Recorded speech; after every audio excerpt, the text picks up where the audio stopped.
C'est quoi la finance décentralisée, DeFi?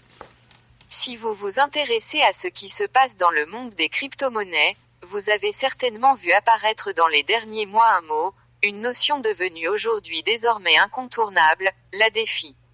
Employé à toutes les sauces, ce mot valise qui vient de Decentralized Finance, finance décentralisée, la DeFi est un des domaines de la cryptosphère qui suscite autant l'enthousiasme, voire de l'hystérie, que de crainte.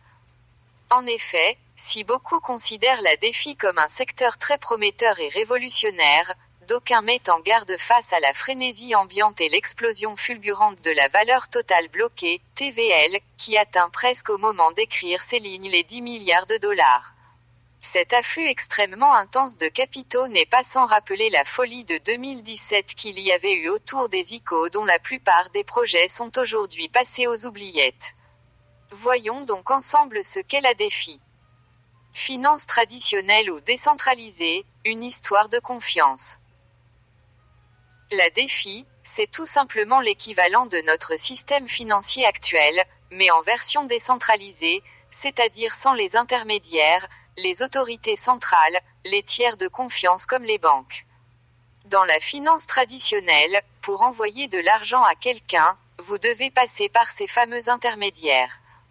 Pour faire le moindre virement, vous devez utiliser les services de votre banque ou d'une société comme PayPal ou Western Union. Vous ne pouvez pas envoyer directement de l'argent à quelqu'un à part si vous mettez des billets de banque dans une enveloppe que vous envoyez par la poste, ce qui n'est pas la façon de transférer de la valeur la plus sécuritaire du monde, vous en conviendrez. C'est la même chose en ce qui concerne l'investissement que vous faites avec votre argent. Là aussi, vous devez faire confiance à un tiers, à un conseiller financier qui va contrôler vos avoirs et, espérons-le pour vous, générer des bénéfices. La DeFi propose de changer de paradigme en créant un système financier ouvert à tous et en réduisant cette notion de confiance obligatoire au minimum. Bye bye les autorités centrales. Cette option alternative est rendue possible car les outils technologiques le permettent désormais. Grâce à Internet, aux crypto-monnaies, aux blockchains, et aux contrats intelligents, smart contracts, il est possible de construire ce nouveau modèle financier illustré par adage très populaire chez les bitcoiners, ne faites pas confiance, vérifiez. Les caractéristiques de la DeFi. La DeFi fonctionne essentiellement sur le protocole Ethereum, mais pas uniquement, et utilise des protocoles et des applications décentralisées, DApp. Ethereum est un réseau ouvert et décentralisé qui présente notamment l'avantage d'offrir aux développeurs une plateforme sur laquelle ils peuvent programmer des applications open source permettant, et c'est là que la DeFi est concernée, de créer, stocker et gérer des biens numériques, des jetons tokens. Ces applications sont décentralisées et font appel à des contrats intelligents qui sont des petits programmes ou scripts entièrement automatisés.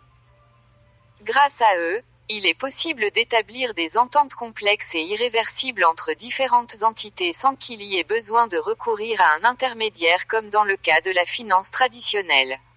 Ce système décentralisé est résistant, transparent et accessible à quiconque possède une connexion Internet. Une des grandes forces de la DeFi et de ses contrats intelligents, c'est qu'ils sont non seulement open source, mais aussi interopérables avec les autres contrats intelligents et entre les différentes plateformes de la DeFi. Les utilisateurs peuvent donc analyser le code et choisir leurs contrats intelligents en toute connaissance de cause. On est bien loin de l'opacité de la finance classique. Quelques exemples de projets DeFi. S'il existe de très nombreux projets, produits et services dans le monde de la DeFi, si ceux-ci sont très différents, on constate cependant que les projets les plus populaires à l'heure actuelle sont les plateformes d'emprunt et de prêt AAVE, Compound. On retrouve là encore un parallèle avec la finance traditionnelle, mais en version décentralisée. C'est le même principe, des utilisateurs prêtent de l'argent et perçoivent des intérêts à d'autres utilisateurs qui font un emprunt. La seule différence, c'est que ça ne passe plus par une banque. Ce rôle de vérificateur, tiers de confiance est joué par les contrats intelligents qui gèrent tels des robots incorruptibles les différentes relations qui unissent les prêteurs aux emprunteurs, ce sont eux qui veillent notamment à la répartition des intérêts. Autre terrain de jeu de la DeFi, les stablecoins crypto-monnaies dont la stabilité est assurée par le fait qu'elles reposent sur un autre actif. Généralement, les stablecoins sont des crypto-monnaies rattachées à une monnaie fiduciaire comme le dollar américain.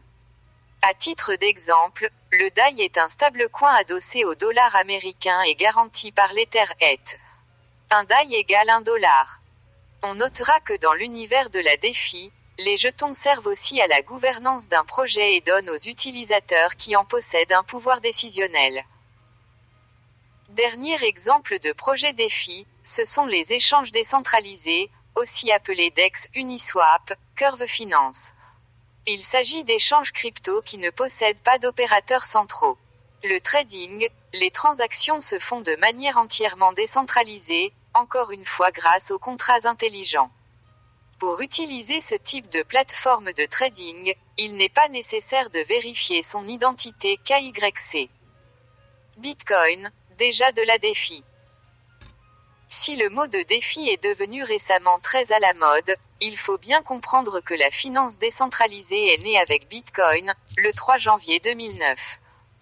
En effet, grâce à son protocole de type pair à pair, le réseau Bitcoin de Satoshi Nakamoto a tout simplement supprimé les intermédiaires, les tiers de confiance et permis à deux personnes de s'envoyer directement de la valeur, à savoir du Bitcoin.